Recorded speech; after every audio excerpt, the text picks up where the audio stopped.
রানীকার এলাকার যুবক, এ মুরব্বী বাবা, পর্দার অন্তরালের মা বোনেরা, তোমার সামনে অনেক গুনাহ করার সুযোগ, তবে যদি তুমি গুনার কাছ থেকে ফিরে আসতে পারো, আল্লাহ তাআলা তোমার বড় বড় মুসিবত দূর করে দিবে, বড় বড় রোগ মাফ করে দিবে।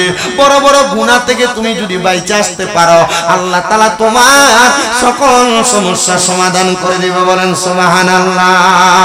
আল্লাহ ও গো আল্লাহ, ক্ষমা করে দাও, মাফ করে দাও। বলেন আল্লাহ ও গো, ক্ষমা করে দাও, মাফ করে দাও। আপনি আমার আল্লাহরে ভয় কইরা আমার ইজ্জতটাকে আপনি রক্ষা করেন, আমার ইজ্জত আপনি নষ্ট করবেন না। আমি জানি আপনি এই দুনিয়ার জমিনের মধ্যে আমাকে ভোগ করতে চাইলে এখনই পারবেন, তবে আল্লাহরে ভয় কইরা আজকের জন্য আপনি আমারে ছাড় দিয়া দেন। আমার চাচাতো বোন এই কথাটা বলার সাথে সাথে আল্লাহকে ভয় কইরা আমি আমার চাচাতো বোনকে ছাড় দিয়া দিলাম। আমার জীবনে আর কোনো ভালো কাম নাই, এই একটাই মাত্র ভালো কাম আছে। ওগো আল্লাহ, এই ভালো কাজটার উসিলায় তুমি আমারে মাফ করে দাও। আমার আল্লাহ তাআলা এমন কুদরতি একটা আকাশের মধ্যে আচমকা আওয়াজ দিয়া ওই গুহার মুখ থেকে দ্বিতীয় পাথর সরিয়ে দিছে। কোন সুবহানাল্লাহ। বড় বড় গুনাহ থেকে তুমি যদি বাইচে আসতে পারো, আল্লাহ তাআলা তোমার সকল সমস্যার সমাধান করে দিবে। বলেন সুবহানাল্লাহ। আল্লাহ ও গো আল্লাহ, ক্ষমা করে দাও, মাফ করে দাও। বলেন আল্লাহ ও গো, ক্ষমা করে দাও, মাফ করে দাও। আপনি নবীর কাছে জানতে চায়, আপনি নবী বলেন না দুনিয়ার জমিনের মধ্যে খোদাবিতি হওয়ার জন্য, খোদাবিতি পাওয়ার জন্য কি করা লাগবে? আমার নবী বলে, এক নাম্বার, দুনিয়ার জমিনের মধ্যে থাকা অবস্থায় 5 ওয়াক্ত নামাজকে জামাতের সাথে আদায় করা লাগবে। তার মানে হইল সেই ব্যক্তি খোদাবিতিওয়ালা, আল্লাহকে ভয় করনেওয়ালা। নবী গো, আর কি করা লাগবে? বলে 2 নাম্বার, যখন মাঘে রমজানের রোজাগুলো আগমন করবে, মাঘে রমজানের রোজাগুলো পরিপূর্ণভাবে আদায় করবে। 3 নাম্বার, দুনিয়ার জমিনে থাকা অবস্থায় এমন পথে কদম রাখবে, হাঁটবে, যেই পথের মধ্যে কদম রাখলে হাঁটলে মানুষ তাকে খারাপ বলবে না, মন্দ বলবে না, এমন কথা বলবে তার কথার দ্বারা মানুষ সৎ পথে আদেশ পাবে, অসৎ পথে নিষেধাজ্ঞা পাবে। এই কাজগুলা যদি কোনো মানুষ করতে পারে, তাহলে ওই বান্দাটা খোদাবিতিওয়ালা। নবী গো, বুঝতে পারলাম, তাহলে খোদাকে ভয় করনেওয়ালা ব্যক্তি নামাজ ছাড়ে না, রোজা ছাড়ে না, খারাপ কথা বলে না, মন্দ কথা বলে না। তো আপনি নবী বলেন না, আপনি আপনার সাহাবায়ে কেরামদেরকে কেমন ভাবে শিক্ষা দিয়েছেন? আমার নবীজির হাদিস শরীফ, হযরত ওমর ইবনে খাত্তাব রাদিয়াল্লাহু তাআলা আনহু থেকে হাদিস বর্ণিত। তিনি বলেন, আমি একদিন আমার নবীজির দরবারে আসতেছিলাম, এমন টাইমে আমার নবীর একজন সাহাবী, যার নাম হযরত সালমান ফারসি রাদিয়াল্লাহু তাআলা আনহু, যার বয়স ছিল 200 বছরের চাইতে আরো বেশি। কয়শো বছরের চাইতে বেশি? আপনি চিন্তা করছেন, 200 বছর হায়াত আমরা মুরব্বীরা পায়? বর্তমান জামানায় বেশি থেকে বেশি 110 বছর মুরব্বী দেখা যায়। আমি দেখছি অল্প কিছুদিন হয়। আমার নবীজি ডাক দিয়ে বলেন, 200 বছরের সাহাবী হযরত সালমান ফারসি রাদিয়াল্লাহু তাআলা আনহু থেকে হাদিস বর্ণিত। তিনি বলেন, একদিন হযরত ওমর ইবনে খাত্তাব রাদিয়াল্লাহু তাআলা আনহুর গাল মুবারক এবং চোখ মুবারকগুলো বড় লাল দেখা যায়। আমার নবীজির সামনে আগমন করলেন। আগমন করার সাথে সাথে আমার নবীজি সালমান ফারসি এবং হযরত ওমর ফারুকের দিকে তাকাইলেন। হযরত ওমর ফারুক রাদিয়াল্লাহু তাআলা আনহু নবীজি সাহাবী সালমান ফারসির দিকে তাকায়া চোখগুলা কেমন কেমন জানি লাল করে ফেললেন। আমার নবী ডাক দিয়া কইয়া, ওমর, হে আমার ওমর, ইসলামের দ্বিতীয় খলিফা, আপনি যে এই জায়গার মধ্যে চোখগুলা লাল করে রাখলেন, কারণটা কি? হযরত ওমর বলে, ও আল্লাহর হাবিব, এই সালমান ফারসির সামনে একজন ইহুদি আমার জুতাটাকে দেয়ালের বাইরে ফেলে দিয়েছে, মানে আমাদের সীমানার বাইরে ফেলে দিয়েছে। আমি ওই ইহুদির উপর রাগান্বিত হইয়া আমি আমার হাত দ্বারা তাকে একটা থাপ্পড় লাগাইছিলাম। সালমান ফারসি আমি হযরত ওমরের গালে আরেকটা থাপ্পড় লাগাইছি। ইয়া রাসূলুল্লাহ, অন্যায় করলো ইহুদি, কিন্তু সালমান ফারসি আমার গালের মধ্যে আঘাত লাগাইলো, বুঝতে পারলাম না। আমার নবী ডাক দিয়া কই, ওমর ইবনে খাত্তাব, আমি যদি সালমান ফারসির জায়গায় থাকতাম আমি তোমার গালে দুইটা থাপ্পড় লাগাইতাম।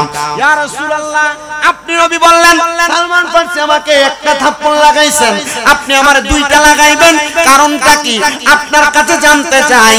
আমার নবী ডাক দিয়া বলতেছে, হযরত ওমর, তোমার এমন ব্যবহার এমন আচরণের কারণে ওই ইহুদি ইসলামের দিকে আগমন করবে না। তোমার আচরণ যদি সুন্দর হইতো, তুমি যদি ইহুদির কাছে নমনীয় হয়ে যাইতা, নিজ হাতে জুতাটা তুলে নিতা, তাহলে এই ইহুদিকে তুমি থাপ্পড় লাগাইতা না। হে ওমর, এখন থেকে তুমি সাবধানতা অবলম্বন করবা। হযরত ওমর বলে, ইয়া রাসূলুল্লাহ, নবী ইসলামের এই সৌন্দর্য দেখা আমি ইসলামের পথে আগমন করেছি। আমি ইসলামের পথে আগমন করার কারণে আমার আল্লাহ তাআলা আমারে কবুল করেছে। নবী গো, আপনার কাছে আমি ক্ষমা প্রার্থী গো নবী, আপনি দোয়া করেন আমি ওমর যেন নমনীয়তার সাথে জীবন কাটাইতে পারি। হযরত ওমরের এমন পাওয়ার ছিলেন, কোনো কিছু হওয়া মাত্র ওনার উস্তুন থেকে উনি তরবারিটা বের করে ফেলতেন আর সাথে সাথে আঘাত করার চিন্তা করতেন। মুসলমান, একটা কথা মনে রাখবেন, ইসলাম ধর্ম গ্রহণ করার কারণে হযরত ওমর ফারুক উনি ইসলাম ধর্ম গ্রহণ করার কারণে ওনার রাগটাকে উনি পানির মতো বানায়া দিছে। রাগটাকে কি বানায়া দিছে? পানির মতো বানায়া দিছে। আপনাদের কি কষ্ট হচ্ছে, কোনো অসুবিধা হচ্ছে আপনাদের? তাবারুক আছে মাহফিলে মাশাআল্লাহ, আমি জিজ্ঞাসা করে স্টেজে উঠছি। আর যেহেতু এটা খানকা শরীফ মসজিদ, খানকা শরীফ তো তরিকতের দাওয়াত দেওয়ার মূল জায়গা, ঠিক না? তরিকত এবং ইসলাম প্রচারের মূল মাধ্যম তো খানকা শরীফ ছিল, ঠিক না? যেহেতু খানকা শরীফের মাহফিল, এখানে তাবারুক থাকবে। আউলিয়া কারামে তাবারুকাতের মাধ্যমে মানুষের রোগের শিফা তৈরি করে দিয়েছে। আলহামদুলিল্লাহ পড়েন না? আর মুহাব্বতের আওয়াজে পড়েন আলহামদুলিল্লাহ। এবার আসেন আমার ভাইরা, বাবারা, বন্ধুরা, গভীর মনোযোগ দিয়ে শুনবেন। তার মানে হযরত ওমর রাদিয়াল্লাহু তাআলা আনহু রাগটা একবারে পানির মতো হয়ে গেছে। কিন্তু আমাদের সমাজে যেই প্রচলন চলে, আমাকে কেউ যদি একটা কথা বলে আমি তার রিপিট দুইটা কথা জবাব দেই। আমাকে কেউ যদি একটা থাপ্পড় দেয় আমি আমার পুরো বংশ এবং গোষ্ঠী নিয়ে লাঠি নিয়ে তাকে মারতে যাই। আছে না নাই? কথা বলে না, আছে না নাই? কিন্তু না না না, এমন কর্মকাণ্ড ইসলাম পরিপন্থী, ইসলাম এটাকে সাপোর্ট করে না। কেমন করে না? মানুষ যদি তাদের সাথে শত্রুতার বলে তার সাথে না পারে, মারামারি করতে যায় না পারে, মানুষ তার পেছনে পেছনে ক্ষতি করে। এই পেছনে যারা ক্ষতি করে তাদেরকে বলা হয় মুনাফিক। কি বলে? পেছনে যারা কথা বলে, পেছনে যারা বাজে কথা বলে, পেছনে মানুষের ক্ষতি যারা করে তাদেরকে মুনাফিক বলে। মনে রাখতে হবে, এই মুনাফিকদেরকে আমার আল্লাহ তাআলা জাহান্নামের লাকড়ি হিসেবে ঘোষণা করেছে। শুধু জাহান্নামের লাকড়ি না, আল্লাহ তাআলা জাহান্নামের আগুন যে জ্বালাইবো, এই মুনাফিকদেরকে দিয়ে আগুন জ্বালাইবো। আপনি জানেন এই ব্যক্তির একটা অন্যায় আছে, জানা সত্ত্বেও এই অন্যায় নিয়ে আপনি চা দোকানে বৈশা বৈশা সমালোচনা করেন। এমন চা দোকানের সাংবাদিক রানীকার এলাকায় আছে না নাই? কথা কয় না, আছে না নাই? কোন মানুষের দোষ ত্রুটি পাইলে চা দোকানে বৈশা বৈশা মানুষের সমালোচনা করে। না না না, মুনাফিক হওয়া যাবে না। মানুষের সমালোচনা করার মাধ্যমে নিজের জীবনকে বরবাদ করা যাবে না, মানুষের পেছনে পেছনে ক্ষতি করা যাবে না। আসেন আমরা বনি ইসরাইলের তিনজন ব্যক্তি থেকে আমাদের আলোচনার ধারাবাহিকতাটা বোঝার চেষ্টা করি। বনি ইসরাইলের তিনজন বড় বড় জবরদস্তি মানুষ ছিল, যাদের কাজ ছিল সমাজের কোন দিক দিয়ে কোন মানুষকে বিপদে ফেলানো যায় সেই চেষ্টা করা। কথা কোন না, আছে না নাই? যেটা আমাদের বাংলাদেশের মধ্যে 5 আগস্টের পরে দেখা গেছে। 5 আগস্টের পরে যখন পূর্ববর্তী সরকার পলায়ন করছে, বাংলাদেশের মধ্যে একটা মামলার ব্যবসা চলছে। মামলার ব্যবসা কি? কথা কোন না কেন? এলাকার কিছু কিছু প্রতিনিধি মিলা অমুক ছেলেকে, অমুক ছেলেকে, অমুক বেটারে, অমুক মানুষরে মামলা দিয়ে দিয়া জেলখানায় নিতে 60,000 70,000 বাজেট হইছে। এই টাকা দেওয়ার পর মামলা হয় নাই, হালকা পাতলা একটা মামলা দিয়া তারে 15 দিন পরে জামিনে আনছে। আপনারা কোন কথাটা সত্য না মিথ্যা? আপনাদের এলাকায় কি চলছে জানি না, আমার কুমিল্লাতে এগুলো চলবে। কথা কি বুঝতে পারতেছেন আপনারা? আলহামদুলিল্লাহ এতটুক ফরিয়াদ জানে আল্লাহর কাছে, আল্লাহ আপনি বাংলাদেশের যারা সুন্নি মুসলমান তাদেরকে আপনি এমন বাজে কাজ থেকে হেফাজতে রাখেন। আপনারা আর জোরে পড়েন আমিন। আমার নবী বলেছেন তোমরা জানার সত্ত্বেও তোমার কোন ভাই বিপদে পড়ে যাচ্ছে, জানার পরে যদি তোমরা তোমার ভাইটাকে উদ্ধার করো তাহলে আল্লাহ তাআলা তোমাদেরকে জান্নাতের জামিনদারি দায়িত্ব নিয়ে নেবেন। আমার নবী ধরে কোন মারহাবা। তো বনি ইসরাইলের ওই তিন ব্যক্তির কাজ ছিল মানুষের ক্ষতি করা। কথা বলে না, কি করা? মানুষের ক্ষতি করা। ওই বনি ইসরাইলের তিন ব্যক্তি মানুষের এমন ক্ষতি করে, মানুষ তাদের ক্ষতির জ্বালাতনের কারণে এলাকার মধ্যে থাকে না, কিন্তু তারা সর্বশেষ সময় যখন মানুষকে ক্ষতি করার ফোন দিয়াতে তিনজনে একসাথে বুদ্ধি করে এলাকার মানুষ কেমনে জানি তাদের ক্ষতি করার কারণ যাই না ফেলে মানুষ আগে আগে সাবধান হয়ে যায়। তারা তিনজন একসাথে চিন্তা করলো যে তো আমরা যে বুদ্ধি করি মানুষ তার পরিপন্থী অন্য একটা বুদ্ধি বের করে, চলো আজকে আমরা এখানে আমাদের বুদ্ধির ব্যাপারে কথা বলবো না, আমাদের মানুষের ক্ষতি করার বুদ্ধিগুলা আমরা আমাদের এলাকা চাইরা রানীখারের পরে যে গ্রাম নূরপুর এলাকায় যে আমরা বুদ্ধিটা করব, তাহলে আমার এলাকার মানুষ কোনো খবর পাবে না। তিনজন একসাথে বুদ্ধি করে ওই এলাকার মধ্যে গিয়ে পাহাড়ের একটা গুহার মধ্যে প্রবেশ করেছে, আর চারদিকে তাকিয়ে তাকিয়ে দেখতেছে আমরা দেখতেছি আমাদের বুদ্ধিগুলা শোনার জন্য কোনো মানুষ আছে কিনা, দেখতেছেন না বুদ্ধিগুলা শোনার জন্য কোনো মানুষ নাই। যখন এমন দেখলেন তারা তিনজন গুহার মধ্যে ঢুইকা প্রশ্ন করতেছে আগামী এক সপ্তাহ কার কেমন ক্ষতি করবে। এই বুদ্ধি যখন করে এমন টাইমে উপর থেকে তিনটা বড় বড় পাথর আইসা ওই গুহার মুখটাকে বন্ধ করে দিয়েছে। গুহার মুখটা বন্ধ হওয়ার পর ওই তিনজন খারাপ ব্যক্তিত্ব বনি ইসরাইলের মানুষ চিন্তা করে হাইরে এত বড় বড় পাথর আমাদের গুহার মুখের মধ্যে চলে আসলো, আমরা কেমনে গুহা থেকে বের হব? সম্ভব না, কোনোভাবে বের হওয়া সম্ভব না। তখন তারা একদিন দুই দিন করে 3 দিন গুহার মধ্যে আটকে রইলেন। কোনো খাবার নাই, কোনো পানি নাই, চলাফেরা করার মতো কোনো শক্তি নাই। তখন তারা তিনজন একসাথে হয়ে বলতেছে আসো না আমরা আল্লাহ তাআলার কাছে দোয়া করি, আল্লাহ তাআলা যদি আমাদেরকে রহম করে হয়তো আমাদেরকে এখান থেকে মুক্তি করবে, আল্লাহ ছাড়া কেউ আমাদেরকে বাঁচাইতে পারবে না। এবার আপনারা বলেন আমাদেরকে সমস্ত প্রকার বিপদ থেকে উদ্ধার করেন তিনি কে? কঠিন রোগে আক্রান্ত হয়ে গেছেন, হতাশাগ্রস্ত হওয়ার কোনো কারণ নাই। বিপদে পড়ে গেছেন, হতাশাগ্রস্ত হওয়ার কোনো কারণ নাই। আপনি কঠিন মুসিবতে পড়ে গেছেন, হতাশাগ্রস্ত চিন্তাগ্রস্ত হওয়ার কোনো দরকার নাই। আপনি অন্তরে বিশ্বাস রাখবেন যে আল্লাহ বিপদ দিয়েছেন, সে আল্লাহ বিপদ থেকে উদ্ধার করবেন। কারণ লা ইউকাল্লিফুল্লাহু নাফসান ইল্লা উসআহা, আল্লাহ তাআলা কারো সাধ্যের বাহিরে কোনো কিছু চাপায় দেয় না। আপনি মুসিবতে পড়বেন, ক্যান্সার আক্রান্ত হবেন, আল্লাহ জানে এই ক্যান্সার আপনার দিলে আপনি এটা সহ্য করে থাকতে পারবেন, এজন্য আপনাকে ক্যান্সার দেয়। আমার আম্মা আজকে 5 মাস অসুস্থ, আমি আল্লাহর কাছে অনেক কাঁদছি, আল্লাহ আপনি আমার মারে অসুস্থ বানায় রাখছেন। আমি এখন আমার খুব কষ্ট লাগে, আমার মা যে হাতের ভিতরে স্ট্যান্ড নিয়ে নিয়ে হাঁটে, আমি আমার আল্লাহর কাছে কইছি আল্লাহ আপনারা বলছেন লা ইউকাল্লিফুল্লাহু নাফসান ইল্লা উসআহা, আপনি কারো সাধ্যের বাইরে কোনো কিছু চাপায় দেন না। আল্লাহ হয়তো আপনার কাছে আমার আম্মারে অসুস্থ বানায় আমাদেরকে পরীক্ষা করা আপনার জন্য ইচ্ছা হইছে, আপনার মনে সাধ জাগছে, আল্লাহ আমার আম্মা অসুস্থ, আপনি যদি ভালো মনে করেন অসুস্থ আলহামদুলিল্লাহ। প্রথম 2 মাস অনেক কষ্ট করছি, আলহামদুলিল্লাহ সারা বাংলাদেশে আমার অনেকগুলা ভক্ত আছে, এর মধ্যে নরসিংদীর একটা ভক্ত বেলাবো বাড়ি, ওনার শাশুড়ি সহ আমার বাড়িতে আমার আম্মার খেদমত করে। মাঝে মাঝে হোমনার একটা মহিলা যায় আমার আম্মার খেদমত করে, বরুড়ার একটা মহিলা যায় আমার আম্মার খেদমত করে। আমি এখন বাইরে হরদম সে মাহফিল করতে পারি, আমার কোনো চিন্তা নাই, তারা আছে আমার আম্মার পাশে। আমি এতটুকু চিন্তা করি প্রথম যে 2 মাস আমার আম্মা অসুস্থ, খাটে শোয়া, আমি পাশে নিচে ফ্লোরের মধ্যে শুইছি, আমি আমার আম্মার পাশে শোয়া, কখন নি ডাক দেয়। এখনো আমি যে আমার রুমে ঘুমাই, আমার ছোট ভাইরে কইছি তুই আম্মার নিচে পাশে নিচে ঘুমাইবি, আমার আব্বা পাশে ঘুমায়, কখন নি ডাক দেয়। কেন জানেন? কারণ আমি বিশ্বাস করি আমার আম্মা জানে দোয়ার বরকতে আল্লাহ তাআলা আমাকে অনেক কিছু দিবে। আমার 6টা মাদ্রাসা চলে, আপনারা অনেকে জানেন। আমি এতটুকু বিশ্বাস করি মরার পর আল্লাহ তাআলা এটার জন্য আমাকে আলাদা একটা নিয়ামত দিবেন। কি আপনারা কি নিয়ামত চান না? আল্লাহ তাআলা এটা চাপিয়ে দিয়েছে। কত মানুষ আইসা আম্মাকে দেখতে আসলে বলে তুই যে বয়সে এতটুকু হয়ে যাবি আমরা তো চিন্তা করি নাই। এটা চিন্তা করার কিছু না। মহান আল্লাহ তাআলার চিন্তা আর মানুষের চিন্তা এটা এমন অবাস্তব। আল্লাহ তাআলা যেটা চিন্তা করে বান্দার ভালোর জন্য চিন্তা করে। বান্দা যদি মনে করে না আমার ছোট ভাই সে কামাই করে 5000 টাকা দৈনিক আর আমি কামাই করি 500, এটা হইতে পারে না। না না, আপনি মানতে হবে আপনার ছোট ভাই 5000 টাকা কামাই করে শেষে শান্তি পায় না, আপনি 500 কামাই করে তার চাইতে আরো বেশি শান্তি পান। কথা বলেন ঠিক কি না? এজন্য আল্লাহর ফয়সালা মেনে নেবেন। আল্লাহ কবুল করেন, জোরে করেন আমিন। আল্লাহ তাআলা আমাদেরকে সকল প্রকার মুসিবত থেকে উদ্ধার করুন, জোরে বলেন আমিন। ওই তিন ব্যক্তি বলেন আমাদেরকে উদ্ধার করবে আমার আল্লাহ।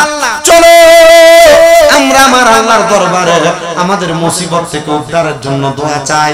আমাদের এমন কোন ভালো কাজ আছে কিনা যে ভালো কাজের মাধ্যমে আল্লাহ তাআলা আমাদেরকে উদ্ধার করবে বিপদ থেকে। এবার আল্লাহর বান্দাটা আল্লাহর কাছে দোয়া করে, আল্লাহ আমার কোনো ভালো কাজ নাই, আমার একটাই মাত্র ভালো কাজ আছে। কোন ভালো কাজ? আমার একজন কাজের লোক ছিল, যে কাজের লোক আমার বাড়িতে কর্ম করত, আমার বাড়িতে খাইতো, আর আমি তারে প্রতিদিন কাজের বিনিময়ে 2 খুশি করে চাউল দিতাম। খুশি চিনেন তো আপনারা? খুশি না? আপনারা কি বলেন? পোড়া পোড়া 2 পোড়া করে চাউল দিত, 2 খুশি করে চাউল দিত, 2 বল করে চাউল দিত। ওই কাজের লোক বলেন আমার এই চালগুলা খাওয়ার মতো কোনো মানুষ নাই। আমি আমার কাজের যে মালিক ছিল ওনাকে বললাম যে তো আপনি আমাকে খাওয়ান এবং 2 পোড়া করে করে আমারে চাউল দেন, আপনি আমার চালগুলা আপনার কাছে জমা রাখেন আর খাবারটা আপনি আমারে নিয়মিত খাওয়ায়েন। আমি 1 মাস পর্যন্ত কাজ করলাম। কাজ করে ওই কাজের লোক বাড়ির মালিককে বললেন আপনি আমার চালগুলো আপনার কাছে আমানত রাখেন। এই শব্দটা মনে রাখেন। কি রাখেন? আমানত রাখেন।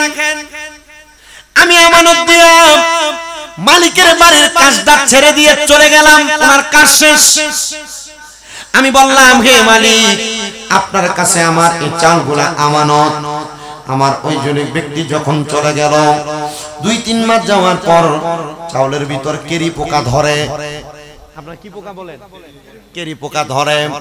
যখন মালিক দেখলেন এই চালগুলার মধ্যে পোকা ধরতেছে, আমি চালগুলা বাজারে বিক্রি করে এই চাউলের দামে একটা বকরি কিনলাম, ছাগল কিনলাম। বকরিটাকে সুন্দর করে আমি লালন পালন করলাম। বকরির বাচ্চায় ভরপুর হয়ে গেছে, অনেক বকরি। এগুলা লালন পালন করার জন্য 2টা বকরি বিক্রি করে আমি আরেকটা কাজের লোক রাখলাম। এবার যখন দেখলাম বকরিগুলা বেশি হয়ে গেছে, ছাগলগুলা বেশি হয়ে গেছে, আমি এগুলা বাজারে বিক্রি করে কয়েকটা গরু ক্রয় করলাম। এই গরু বাচ্চা দিতে দিতে অনেকগুলা হয়ে গেছে। এবার আমি হঠাৎ করে দেখলাম আমার ওই কাজের ব্যক্তি আমার কাছে হাজির। আইসা আমারে ডাক দিয়া কয়, এ বাদশা, আমার মালিক আমার চাউলগুলা কি আপনি আমারে দিতে পারবেন? আমি আমার ওই কাজের লোককে বললাম বাবা তোমাকে আমি তোমার চাউলগুলা দিতে পারবো না, তবে দেখো তোমার চাউলগুলা বিক্রি কইরা আমার বাড়ির সামনে যেই সুন্দর একটা খামার দেখো গরু সহ, এই খামার এবং গরু এবং খামারের যে রাখাল এগুলা সব তুমি নিয়ে যাবে, এগুলা তোমার সম্পদ। কারণ তুমি তোমার চাউলগুলা আমানত দিয়েছো। চাউলগুলা যদি এগুলা আমি আমানতের তরফ করতাম তাহলে আল্লাহর কাছে জবাব দেওয়া লাগতো। আমি 3 মাস পরে দেখলাম চালগুলা নষ্ট হয়ে যায়। যারে বাবা চালগুলা বিক্রি করে আমি ছাগল কিনা বকরি কিনা তারপর গরু ক্রয় করে এটা বানাইছি, এগুলার মালিক তুমি। এবার ওই ব্যক্তি ডাক দিয়ে বলতেছে আমার জীবনে একটাই মাত্র ভালো কাজ আছে, আমি আমার লোক যিনি আমার কাছে আমানত রাখছে আমি তার আমানতের খেয়ানত করি নাই। ও আল্লাহ তুমি এই আমানতের কারণে আমার দোয়াটা কবুল করো। আমার আল্লাহ এত দয়ার আল্লাহ, আমানতের কারণে ওই ব্যক্তির ঘরের ওই ব্যক্তির গুহার সামনে যে 3টা পাথর আসছে আল্লাহ একটা ভালো কাজের বিনিময় গুহার সামনে থেকে ওই একটা পাথর সেখান থেকে সরায় আনিছে। জোরে সরে পড়েন সুবহানাল্লাহ। ওরে তুমি তো মালিকুল কাদির, আরে বানাও কত বাদশারে ফকিরে এসব তোমার কুদরতেরই দান আল্লাহ পরওয়ার গুনাহ খাতা মাফ করো আমার বলেন গুনাহ খাতা মাফ করো আমার আল্লাহ পরওয়ার গুনাহ খাতা আমরা কারো দারে দয়া কইরা দয়া করবেন দান আল্লাহ পরওয়ার গুনাহ খাতা মাফ করো আমার বলেন গুনাহ খাতা মার আল্লাহ কর 50,000 10,000 টাকা হাওলাত নেয় হাওলাতের টাকাই বুঝে দেয় না আমানত রক্ষা করব কেমনে আবার আমাদের এলাকার কয়েকটা মসজিদের খবর নিয়ে দেখলাম মসজিদ কমিটির অনেক সভাপতি সেক্রেটারিরা মসজিদের টাকা নিয়ে নিয়ে তারা বাজার খরচা কইরা খায় 20,000 50,000 টাকা মসজিদের হিসাব দিতে পারে না এবার আপনারা বলেন এমন ছোট্ট মার্কা সেক্রেটারিও বাংলাদেশে আছে না না মসজিদের টাকা মেরে খায় এগুলা আছে আমানত রক্ষা করা এটা বড় নিয়ামত কি নিয়ামত আল্লাহর নবী বলেন দুনিয়াতে কোনো মানুষ যদি কোনো মানুষের আমানত রক্ষা করে আমি তার জান্নাতের আমানতদারি নিলাম কিসের আমানতদারি জান্নাতের আমানতদারি নিয়েছেন রাসূল তা আপনারা আমানত রক্ষা করবেন আপনার কাছে কেউ 10 টাকা রাখলো আপনার কাছে 10 টাকা আর পায় না 10 টাকা নোট দেয় 5টা পরে আপনি 5 টাকা রাত দিবেন তার মানে বোঝা যায় এটা আমানত না আমানত কোনটাকে বলে এই টিস্যুর বক্স ঠিক এমন যেভাবে দিছে এভাবে তাকে ফেরত দেওয়া এটাকে কি বলে আমানত আপনার কাছে মনে হচ্ছে আপনি যদি বলেন আপনার কষ্ট হচ্ছে আমি এখনো জিকির আজকার করি নাই যদি মনে করেন যে জিকির আজকার করে সময় শেষ করে দিতাম আমি পারবো আমার অসুবিধা নেই কিন্তু আমি আমার কাছে ভালো লাগতেছে মই মুরব্বিরা আছে এখানে ওয়াজ করলে এটা কাজে লাগবে মা বোনরা পর্দার আড়ালে শুনতেছেন মা বোনের ব্যাপারে এই বিষয়টা বেশি আপনাদের স্বামী আপনার কাছে টেহা দিলে আপনারা বড় মোড় হয়ে যান রাতকে যদি টিহাটা দিয়ে ঘুমায় সকালবেলা ইয়া ফামটা দেয় ইয়া একটা শাড়ি পছন্দ ছিল আর আপনাকে বুঝতে হবে আপনার জামাই দিয়ে টিহাটা এনে দিয়েছে এটা তো মাইন্ডসেট টিহা হইতে পারে এই কথা কই না কা এরপরে যদি বেড়াই শাড়ি আর কাপড় থ্রি পিস না কিনা দেয় তখন বেডি আবার মুখ করে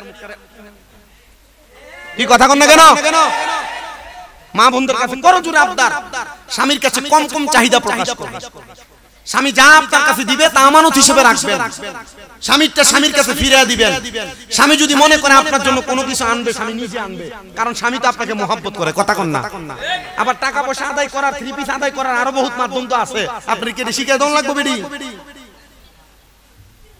আল্লাহ কবুল করেন আমিন পড়েন আমিন করেন আর মহব্বতে পড়েন না আমিন আল্লাহ তাআলা আমাদেরকে আমানতদারিতা রক্ষা করার তৌফিক দান করুন পড়েন আমিন তিনটা পাথর আসছিল এর মধ্যে একটা ভালো কাজের মানে আমানতের ওসিলা দেওয়ার কারণে আল্লাহ তাআলা একটা পাথর সরিয়ে নিছে এবার বাকি আছে আরো দুইজন একজন ডাক দিয়ে বলতেছে এবার তুমি তোমার কোন ভালো কাজের ওসিলা দিয়া দোয়া করো আল্লাহ নি তোমার ভালো কাজের ওসিলাই তোমাকে এই পাথরের গুহা থেকে বাঁচায়া দেয় দোয়া করতেছে আল্লাহর কাছে ও মনিব আমার এমন কোন ভালো কাজ নাই তবে আমার জীবনে একটা ভালো কাজ আছে কি ভালো কাজ বলে আমার একটা সুন্দর চাচাতো বোন ছিল যার চেহারা বড় সুন্দর চেহারা বড় মায়াবী আমার একটু মনের মধ্যে খায়েশ জাগছিল আমি যদি আমার চাচাতো বোনটার সাথে মিলিত হইতে পারতাম কিন্তু না না না আমি এই চাচাতো বোনের সঙ্গে মিলিত হইতে পারি নাই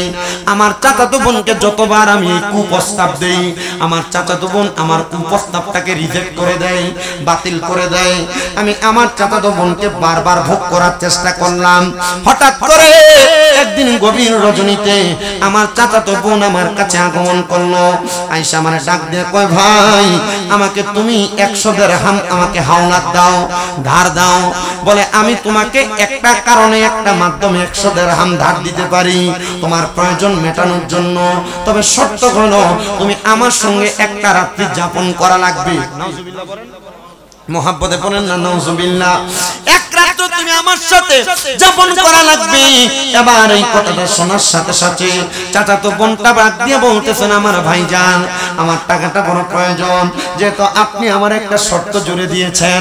হ্যাঁ হ্যাঁ যান, আমি আপনার শর্ততে রাজি হয়ে গেলাম, আমি আপনাকে আপনার সঙ্গে একটা রাত্র কাটায় দিব।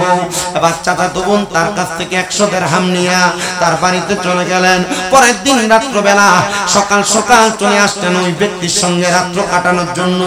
চাচাতো ভাইটা যখন তার উপরে ঝাপটে ঝাপটে পড়ল, উনি ডাক দিয়ে বলতেছে, আমার চাচাতো বোন আমার কাছে আবদার করেছে হাত জোড় কইরা, ও গো ভাই,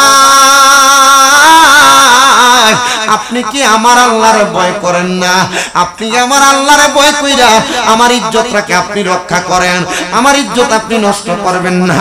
আমি জানি আপনি এই দুনিয়ার জমিনের মধ্যে আমাকে ভোগ করতে চাইলে এখনই পারবেন, তবে আল্লাহর ভয় কইরা আজকের জন্য আপনি আমারে ছাড় দিয়া দেন। আমার চাচাতো বোন এই কথাটা বলার সাথে সাথে আল্লাহকে ভয় কইরা আমি আমার চাচাতো বোনকে ছাড় দিয়া দিলাম। আমার জীবনে আর কোনো ভালো কাম নাই, এই একটাই মাত্র ভালো কাম আছে। ওগো আল্লাহ, এই ভালো কাজটার উসিলায় তুমি আমারে মাফ করে দাও। আমার আল্লাহ তাআলা এমন কুদরতি একটা আকাশের মধ্যে আচমকা আওয়াজ দিয়া ওই গুহার মুখ থেকে দ্বিতীয় পাথর সরিয়ে দিছে। কোন সুবহানাল্লাহ। এ রানীকার এলাকার যুবক, এ মুরব্বি বাবা, পর্দার অন্তরালের মা বোনেরা, তোমার সামনে অনেক গুনাহ করার সুযোগ, তবে যদি তুমি গুনার কাছ থেকে ফিরে আসতে পারো, আল্লাহ তাআলা তোমার বড় বড় মুসিবত দূর করে দিবে, বড় বড় রোগ মাফ করে দিবে। বড় বড় গুনাহ থেকে তুমি যদি বাইচে আসতে পারো, আল্লাহ তাআলা তোমার সকল সমস্যা সমাধান করে দিবে। বলেন সুবহানাল্লাহ। আল্লাহ, ও গো আল্লাহ, ক্ষমা করে দাও, মাফ করে দাও। বলেন আল্লাহ, ও গো ক্ষমা করে দাও, মাফ করে দাও। যতদিনে জীবন বিনা বাঁচিবে, সুপথে চালাও, মাফ করে দাও। বলেন আল্লাহ, ও গো আল্লাহ, ক্ষমা করে দাও, মাফ করে দাও। তোমাকে না দেখিয়া, তোমাকে না চিনিয়া ঈমান এনেছি তবু, তোমাকে না চিনিয়া, তোমাকে না দেখিয়া ঈমান এনেছি তবু, সেই উসিলায় রহমত দয়া বিলাও। বলেন সেই উসিলায় রহমত দয়া বিলাও। ক্ষমা করে দাও, মাফ করে দাও। বলেন আল্লাহ, ও গো আল্লাহ, ক্ষমা করে দাও, মাফ করে দাও। কাউকে ডরি না, কাউকে ভয় না, ভালোবাসি মোরা শুধু তোমাকে, সেজদা করে মোরা শুধু তোমাকে। কাউকে ডরি না, কাউকে ভয় না, সেজদা করে মোরা শুধু তোমাকে। সেই উসিলায় রহমত দয়া বিলাও, সেই উসিলায় রহমত দয়া বিলাও। ক্ষমা করে দাও, মাফ করে দাও। একটা জবান বন্ধ রাখবেন না, জবানটা ছেড়ে দিয়ে জোরে পড়েন আল্লাহু আকবার। এ রানীকার এলাকার বাবারা, এ মুসলমান ইমানদারেরা, এবার আল্লাহর বান্দা দুইজনের দোয়ার কারণে গুহার মুখের দুইটা পাথর সরে গেছে। এবার তৃতীয় ব্যক্তিকে ডাক দিয়ে বলে, তোমার জীবনে এমন কোন ভালো কাজ আছে নাকি, যেই ভালো কাজের কারণে আল্লাহ তাআলা আমাদের সবাইকে এখান থেকে উদ্ধার করে দিবে? যেহেতু দুইজনের দুইটা ভালো কাজের দোহাই দেওয়ার কারণে আল্লাহ দুইটা পাথর সরিয়ে দিছে, আমাদের বিশ্বাস আরেকটা ভালো কাজের দোহাই দিলে আল্লাহ তাআলা আমাদেরকে এখান থেকে উদ্ধার করে নিবে। আরে আমার বাবা, ওই ব্যক্তি ডাক দিয়ে বলে আমার জীবনে এমন কোনো ভালো কাম নাই, তবে আমার একটা ভালো কাম আছে। আমার বাড়িতে একটা বৃদ্ধ মা আছে। কথা কয় না, কি আছে? আমার বাড়িতে একটা বৃদ্ধ মা আছে। ওই বৃদ্ধ মা বাড়ির মধ্যে বিছানাতে সময় কাটাইতো। আমি আমার মাকে প্রত্যেক দিন সন্ধ্যাবেলা আমার ওটটাকে দহন কইরা ওটার প্রথম দুধটা আমার মারে খাওয়াইতাম, তারপর আমার সন্তানরে, তারপর আমার স্ত্রীকে, এরপর যদি দুধ বাঁচত আমি নিজে পান করতাম। কিন্তু একদিন আমার মা জননী দুধ খাওয়ার জন্য অপেক্ষা করতেছে। আমি আমার ওটটার কাছে যখন দুধ দহন করতে গেলাম, ওটটা অনেকক্ষণ সময় পর্যন্ত নাড়াচাড়া করে। আমি ওটের কাছে যাইয়া আপনারা জানাইলাম রে ওট, এই ওটের দুধটা আমার মা পান করবে, লম্প জম্প কইরো না, নড়াচড়া কইরো না, আমাকে একটু সুযোগ দাও। আমি কথা বলার সাথে সাথে ওটটা শান্ত হয়ে গেল। আমি ওটের দুধটা দহন করতে করতে আমার মা জননী ঘুমায় গেছে। আমি দুধটা নিয়ে আমার মার সামনে দাঁড়াইলাম। আমার মাকে ডাক দেই না, কারণ আমার মা জননী ঘুমাইতেছে। আমি দুধটা নিয়ে দাঁড়ায় রইলাম, কিন্তু পাশের ঘরে আমার ছোট বাচ্চাটা কান্না করে। আমার একটা নিয়ম, আমি আমার মারে না খাওয়াইয়া এই দুধটা আমার সন্তানরে খাওয়াইতাম না। আমার মারে না খাওয়াইয়া আমি এই দুধটা আমার স্ত্রীরে খাওয়াইতাম না। আমার মারে না খাওয়াইয়া আমি সন্তান নিজে খাইতাম না। যখন আমার সন্তান কান্দে আমি আমার মার জন্য অপেক্ষা করলাম। সকালবেলা যখন আমার মা ঘুম থেকে জাগ্রত হয়ে গেছে, আমি আমার মাকে আগে দুধ পান করাইলাম, তারপর আমার সন্তানকে, তারপর আমার স্ত্রীকে, এরপর আমি নিজে পান করলাম। আমার মা আমার মাথার মধ্যে হাতটা বুনে দিয়ে দোয়া করছে, আল্লাহ ও আল্লাহ, আমার সন্তান আমার জন্য ঘুম থেকে জাগ্রত না কইরা, আমার কষ্ট হবে মনে কইরা আমার সন্তান এই জায়গার মধ্যে দুধ পান করে নাই। দোয়া করলাম, আল্লাহ তুমি আমার সন্তানরে মুসিবত থেকে উদ্ধার কইরো। ও আল্লাহ, আমার কাছে আর কোনো দোয়া নাই, একটা মাত্র ভালো কাজ আছে। আমি আমার মারে দুধ পান না করাইয়া অন্য মানুষকে দুধ পান করাইতাম না। আল্লাহ গো, এই দোয়াটার কারণে তুমি আমাকে এখান থেকে উদ্ধার করো। তিন ব্যক্তি বলে এই তিনটা দোয়া করার কারণে আল্লাহ তাআলা গুহার মুখ থেকে বড় বড় পাথর সরাইয়া দিছে।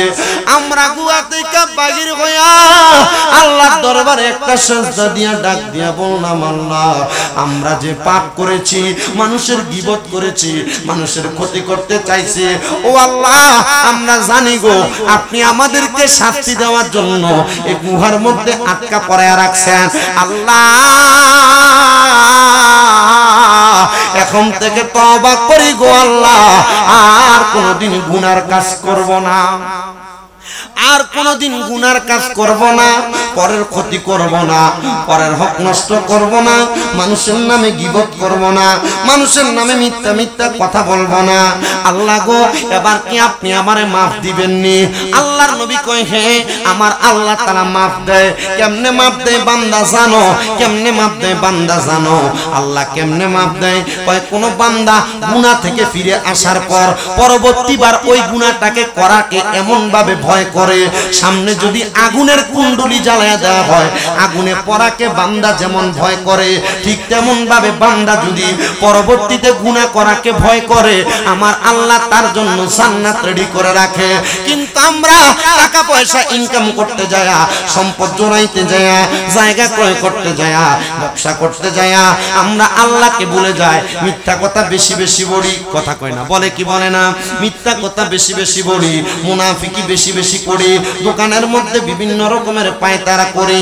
না না না, আপনি যদি ছোট্ট একটা অন্যায় করেন, আল্লাহ তাআলার হাসরের ময়দানে আপনাকে সেটার জন্য জবাব দেওয়া লাগবে।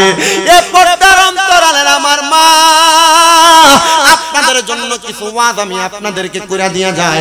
মা গো মা, একটু মনটা লাগে শুনবা গো মা। তোমরা যারা তোমাদের স্বামীর কথা শোনো না, তোমরা যারা তোমাদের স্বামীর কথার উপর দিয়ে কথা বলো, এ মা তোমার স্বামী তোমাকে পর্দা করতে বলে, তোমরা যারা বেহায়াপনা করো, রাস্তায় রাস্তায় ঘুরে বেড়াও, মা গো আমি চাই না গো রানীকার এলাকার কোন মহিলারা জাহান্নামে যাক, আমি চাই এলাকার সব মহিলারা জান্নাতে যাক। এ মুরব্বী বাবা, আপনার মেয়েকে আপনি পর্দা করাবেন, আপনার মাকে আপনি পর্দা করাবেন, আপনার বোনকে আপনি পর্দা করাবেন, আপনার স্ত্রীকে আপনি পর্দা করাবেন। এ মা বোনেরা, আপনারও আপনাদের স্বামীর কথা মাইনা চলবেন, ভাইয়ের কথা মাইনা চলবেন, আপনাদের সন্তানের কথা মাইনা চলবেন। যদি আপনি এটা করতে পারেন, আপনি জান্নাতের মধ্যে যাইতে পারবেন। শোনো শোনো শোনো, এমন একজন জান্নাতি মহিলার কথা তোমাদেরকে বলি, যে জান্নাতি মহিলাটার নাম হলো হযরতে জুবায়দা। যেই জুবায়দা দুনিয়ার জমিনের মধ্যে তার জিন্দেগিটা আরাম আয়েশের মধ্যে কাটাইছে, কিন্তু জুবায়দা যেই দিন শুনতে পাইলো আল্লাহর কোরআনে আমার আল্লাহ বলেছে, লা ইয়াস্তাবি আসহাবুন নারি ওয়া আসহাবুল জান্নাহ, আসহাবুল জান্নাতি হুমুল ফাইজুন। জবান খুলে জোরে জোরে বলেন না আল্লাহু আকবার। আল্লাহ তাআলা কোরআনুল কারীমের মধ্যে বলেছেন, জান্নাতি এবং জাহান্নামীরা এক রকম নয়। আসহাবুল জান্নাতি হুমুল ফাইজুন, তারা জান্নাতি, তারা হলো সফল কাম। এবার আপনারা বলেন, আমরা সবাই জান্নাতে যাইতে চাই কি চাই না? হে রাসূল তোমায় ভালোবাসি অন্তরে শুধু মুখে না, জান্নাতের আশায় নয় হে রাসূল, জাহান্নাম কেউ ডরি না। তোমায় পাওয়ার আশায় মন ছুটে যায় মদিনায়, এই সুর যদি শুনে থাকো একবার দেখা দাও না।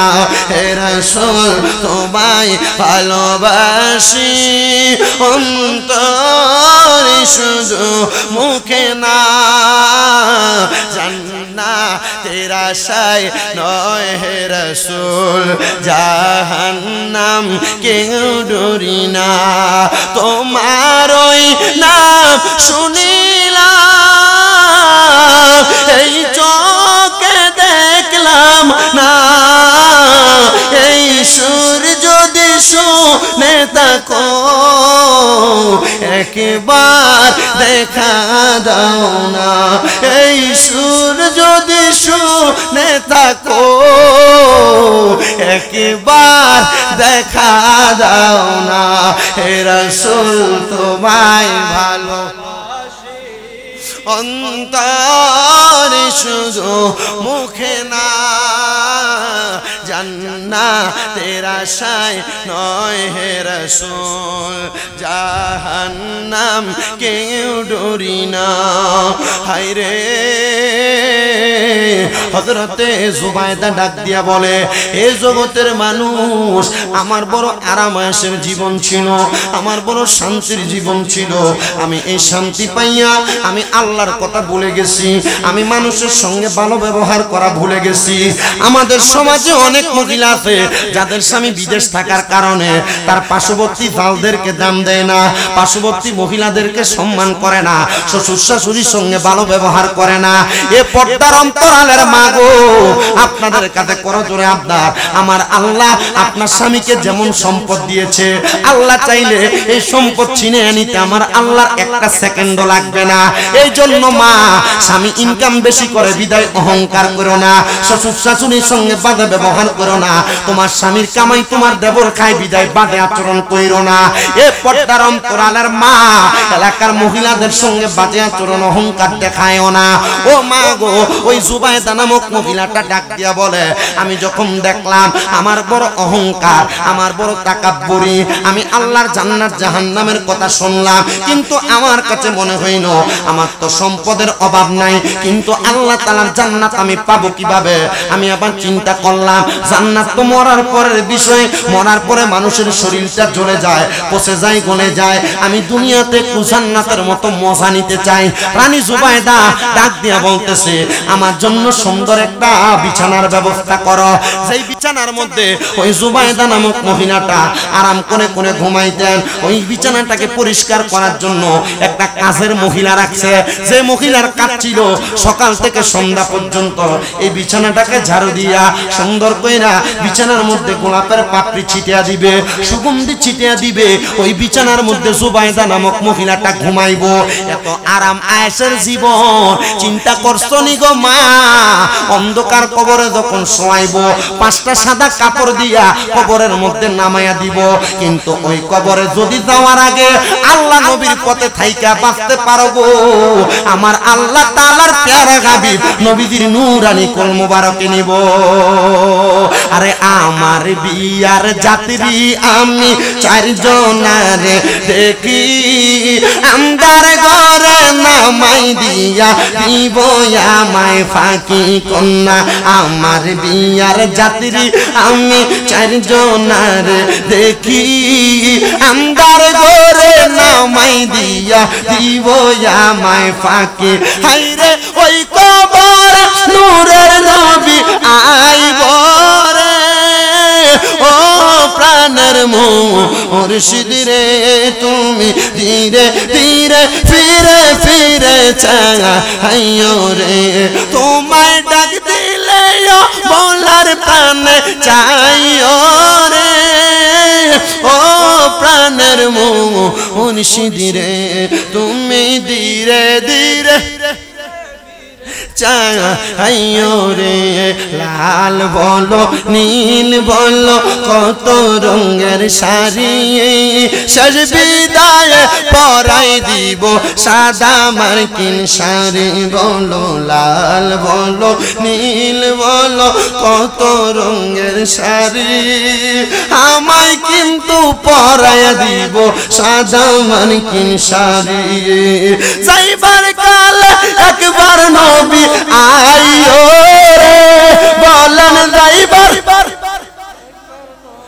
আইও রে, ও পানার মুর্শিদ রে তুমি ধীরে ধীরে ফিরে ফিরে চাইও রে, তুমি ধীরে ধীরে চাইও রে। আম পাতায় জাম পাতায় কত পানি চড়ে, শেষ বিদায়ের গোসল দিব বরুই পাতার জলে কন্যা। আম পাতায় জাম পাতায় কত পানি চড়ে, শেষ বিদায়ের গোসল দিব বরুই পাতার জলে। আতার গোলাপ সুরমা চন্দন সিটাই দিব রে, ও প্রাণের মুর্শিদ রে তুমি ধীরে ধীরে ফিরে ফিরে চাইও রে। মুসলমান ওই জুবাইদা মহিলা ডাক দিয়ে বলেন, আমার বিছানাটার মধ্যে সুন্দর গোলাপের পাপড়ি ছিটিয়ে দিত, আমি ওই বিছানায় ঘুমাইতাম।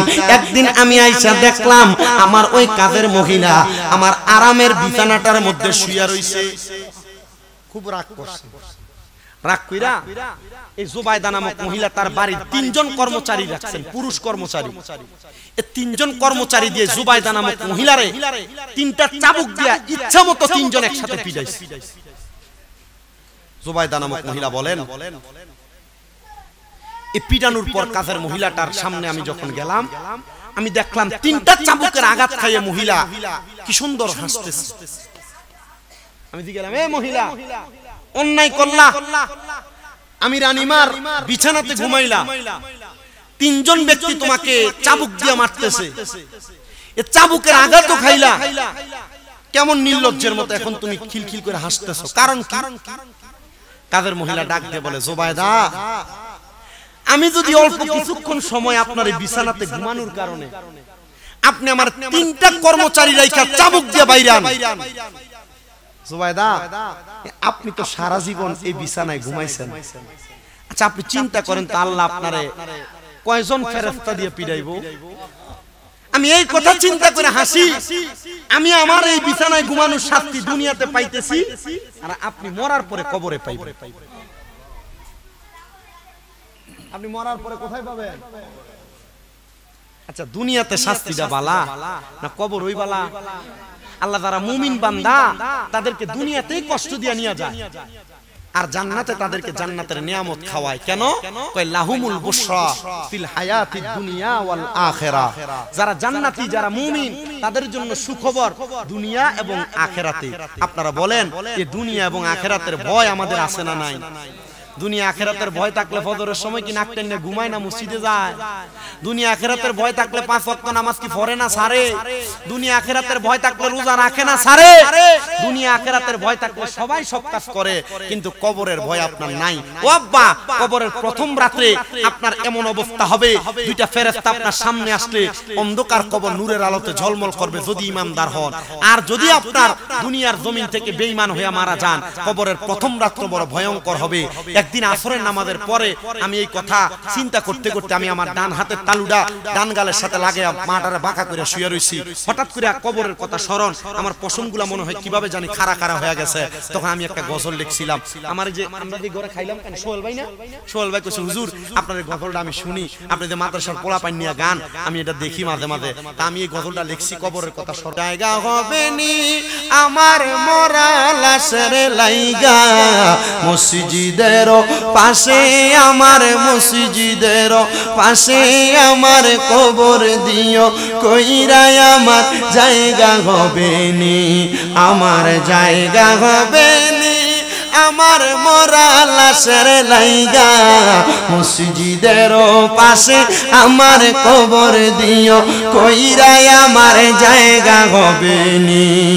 জগৎবাসী রে, আমি তোমরা ছেলে সন্তান কয়দিনের লাগিয়া, মরার পরে সবাই আমায় যাবে রে বলিয়া, কষ্ট হইল 3.5 হাত মাটি দিও, খুইরাই আমার জায়গা হবে নি, আমার জায়গা হবে নি, আমার মরা লাশের লাইগা, মসজিদের পাশে আমার, মসজিদের পাশে আমার কবর দিও, কইরাই আমার জায়গা।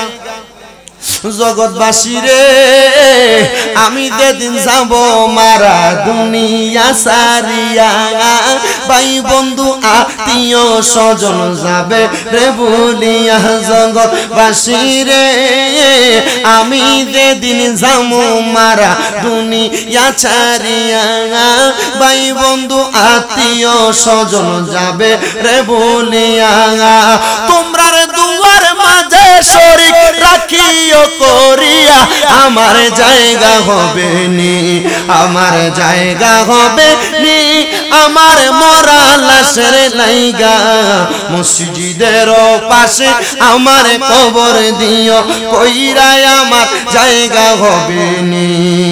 জগৎবাসী রে, আমি যেদিন যাব মারা দুনিয়া ছাড়িয়া, গায়ের রঙিন জামা কাপড় নিবে রে খুলিয়া, সাদা মার্কিন কাপড় আমায় দিও রে পরাইয়া, আমার জায়গা হবে নি, আমার জায়গা হবে নি, আমার মরা লাশের লাইগা, মসজিদের পাশে আমার কবর দিও, কইরাই আমার জায়গা হবে নি।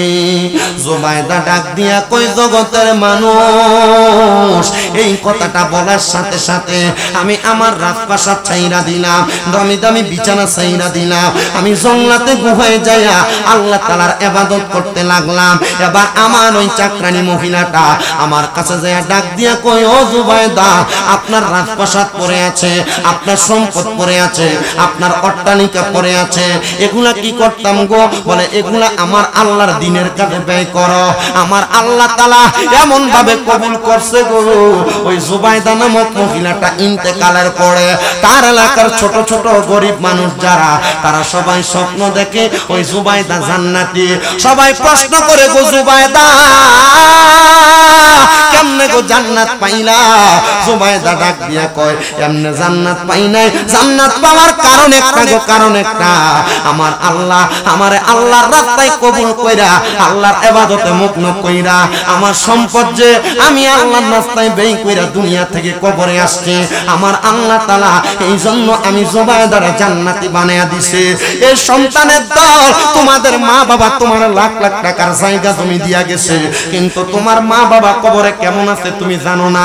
মা বাপ তোমারে বাড়ি দিয়া গেছে, ক্ষেত পাথরে জায়গা দিয়া গেছে, ব্যাংক ভর্তি টাকা পয়সা দিয়া গেছে, ওই মা বাবা কবরে কেমন আছে জানো না।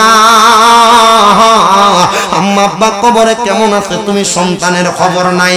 এ সন্তান রে, চিন্তা করে দেখো, তোমার মা বাপ যদি তোমার এই সম্পদগুলা না দিয়া যাইতো, যদি তুমি কোনো জায়গায় ভাড়া থাকতা, মাসে যদি 5,000 টাকা করে ভাড়া দিতা, 12 মাসে 60,000 টাকা ভাড়া দেওয়া লাগতো, কিন্তু তোমার মা বাবা তোমার অনেক সম্পদ দিয়া গেছে। এ সন্তান আম্মা আব্বা বালা করে কোনো খাবার খায় না, এমন সময় গেছে ঈদের দিনে আব্বার পরনে পুরান পাঞ্জাবি দেখা গেছে, এমন সময় গেছে আম্মা ঈদের দিনে পুরান কাপড়টারে কোনো রকম আস্তা দিয়া দিয়া পড়তাছে। ও মা, আপনি কেন নতুন জামা কাপড় পরেন না? আব্বা গো, আপনি কেন নতুন জামা কাপড় পরেন না? আব্বা আম্মা অভাবের কথা বলতো না, কিন্তু তুমি সন্তানরে নতুন জামা কাপড় কিনা দিত। আব্বা আম্মা এখন কবরের বাসিন্দা, তোমার টাকার অভাব নাই, তোমার পয়সার অভাব নাই। আমি জানি না রানীখার এলাকার কোন সন্তানের মা বাবা তারা কষ্ট করে মানুষ করছে, আজকে মা বাবা কবরে, সন্তানের টাকার অভাব নাই, কিন্তু 500 টাকা দিয়ে আব্বার একটা লুঙ্গি কিনা পরাইতে পারে না, আব্বা কবরে। আমি জানি না রে, রানীখার আদর্শ গ্রামের এই খানকা এলাকার কোন সন্তানের মা কবরে। মা কাপড় রাস্তা থেকে 10-20 টাকা বাগির কইরা কইরা সেই সন্তানরে দিয়া দিছে, আজকে মা কবরে। ওই সন্তান মারে 500 টাকা 1000 টাকা দিয়া কিনে একটা কাপড় পরাইতে পারে না। আল্লাহ, যে সন্তানের মা নাই, যে সন্তানের বাবা নাই, ওই সন্তানের মা বাবার কবর নাজাতের ফয়সালা করে দাও। আমি গতকালকে একটা মাহফিলে গেছিলাম বৈরবের শ্রীনগর এলাকায়। শ্রীনগর ওই এলাকায় একটা ছেলে মাহফিল করায়, যার নাম শফিকুল ইসলাম। একা একটা মাহফিল করায় পুরো এলাকা লইয়া। আমি জিগাইলাম, ভাই এত টাকা দিয়ে মাহফিলে ব্যয় করেন, আপনার লাভটা কি? আমার ঘরে নিয়ে ডাক দিয়ে কয়ে, ভাই আমার চোখের সামনে আমার আব্বা 20 টাকা রোজের কাম করছে মানুষের বাড়িতে, ভাই আমার মা মানুষের বাড়িতে কাম করে করে আমরা খাওয়াইছে, এখন আমার টাকার অভাব নাই, কিন্তু আমি আমার মা বাপরে আমার টাকা পয়সা খাওয়াইতে পারি না। বাইরে আজকে আমি আস্তে একটা গরু কিনা মাহফিল সাজাইছি, আমার মা বাপ যদি থাকতো, আমার মা বাপ বড় খুশি হয়ে যাইতো। আমি আমার ভাই শফিকটারে বুকে টান দিয়া কইছি, রে ভাই কান্দিস না রে, আমিও তোর একটা ভাইয়ের মতো। আলেম হিসেবে আল্লাহর দরবারে দোয়া করব, আল্লাহ যেন তোমার ব্যয়ের কারণে তোমার মা বাপরে মাফ করে দেয়। ও সন্তানেরা, রানীখার এলাকার যুবকেরা, রানীখার এলাকার টাকাওয়ালা পয়সাওয়ালারা, তোমার মা বাপ যদি বাইচা থাকতো, মা বাপরে যদি তুমি প্রতি মাসে মাসে খানা খাওয়াইতা, তোমার কি প্রতি মাসে মা বাবার পেছনে 1000-2000 খরচ হইতো না? যদি 2000 টাকা করে খরচ হইতো, 12 মাসে 24,000 টাকা মারে দেওয়া লাগতো। এ সন্তান, মা বাপ যদি বাইচা থাকতো, অসুস্থ হয়ে পড়ে থাকতো, মা বাপরে যদি তুমি মাসে 1000 টাকার ফল কিনা খাওয়াইতা, 12 মাসে 12,000 টাকা তোমার মার পেছনে লাগতো। এই মসজিদটা, এই খানকা শরীফ এবং মসজিদের এত সুন্দর জায়গা পড়ে আছে, কিন্তু কাজগুলা সম্পূর্ণ করতে পারে না। সন্তান রে, মা বাবার জায়গা জমির যদি মাসে 5,000 করে ভাড়া দিতা, 12 মাসে 60,000 টাকা ভাড়া লাগতো। একটা সন্তান নি দাঁড়ায় কইবা, হুজুর আমি আমার মা বাবার নামে 60,000 পারতাম না, এই মসজিদটার জন্য আমি 20,000 টাকা আল্লাহর হস্তে দান করে দিব। একটা সন্তান যদি দাঁড়ায় যাও, আমি তোমার জন্য খাস করে দোয়া করব, আল্লাহ যেন তোমার কামাই রুজিতে বরকত দেয়।